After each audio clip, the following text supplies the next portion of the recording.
तो आपको दी गई सबसे शानदार चीजें ही आपकी दुश्मन बन सकती हैं अगर आप ये नहीं जानते कि इसका इस्तेमाल कैसे किया जाए। अगर ये एक विवशता भरी प्रक्रिया बन जाती है तो ये आपका जीवन ले सकती है।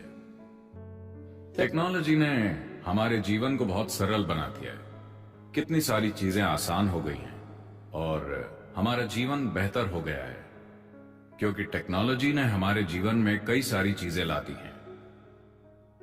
आप दरअसल टेक्नोलॉजी की शिकायत नहीं कर रही, आप इंसान की विवशता की शिकायत कर रही हैं। वो खाना शुरू करते हैं मगर नहीं जानते कि खाना बंद कब करें।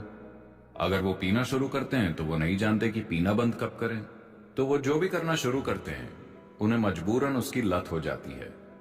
तो अभी इस पीढ़ी को गैजेट्स का रोमांच है। तो टेक्नोलॉजी का कोई दोष नहीं है। हमने इंसान के विवशता भरे स्वभाव को ठीक नहीं किया है। इंसान की विवशता को ठीक किया जा सकता है सिर्फ चेतना से, जीने का अधिक सचेतन तरीका। सचेतन होने के कई साधन हैं। हमने अपने समाज में इसे बड़े पैमाने पर प्रचारित नहीं किया है। उसे हमारे अस्तित्व का एक हिस्सा बनना होगा। बच्चों को छोटी उम्र से ही सचेतन होकर जीना सीखना चाहिए। एक बार वो सचेतन होते हैं, वो जानते हैं कि किसे कब इस्तेमाल करना है, कितना इस्तेमाल करना है, ये उनकी अपनी मर्जी है।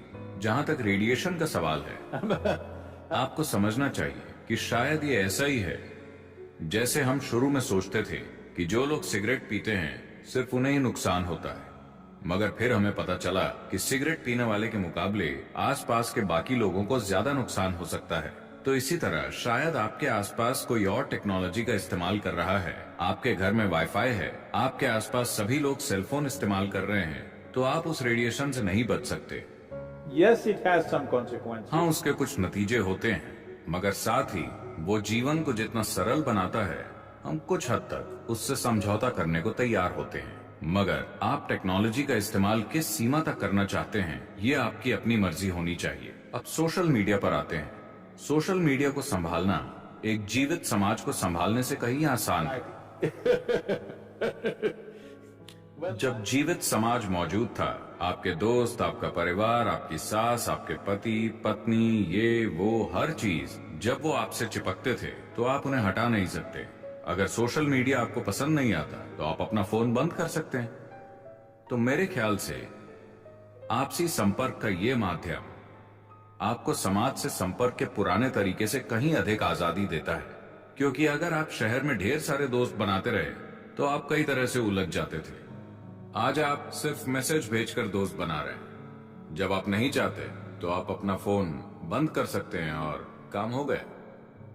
तो ये सभी शानदार सहूलियतें हैं जो हमारे जीवन में आई हैं, लेकिन कई लोग इसे भी एक बड़ी समस्या बना रहे हैं और अपने जीवन में एक बीमारी बना रहे हैं। हाल ही में आपने सुना होगा कि कुछ महीने पहले आंध्र प्रदेश में एक टेलीविजन एंकर ने, एक युवा महिला ने जो करीब 34 साल की थी, उसने 5वीं मंजिल की बालकनी से कूदकर अपनी जान दे दी। उसने एक नोट छोड़ा था जिसमें लिखा था कि मेरी मौत के लिए कोई भी जिम्मेदार नहीं है, मेरा दिमाग ही मेरा दुश्मन है।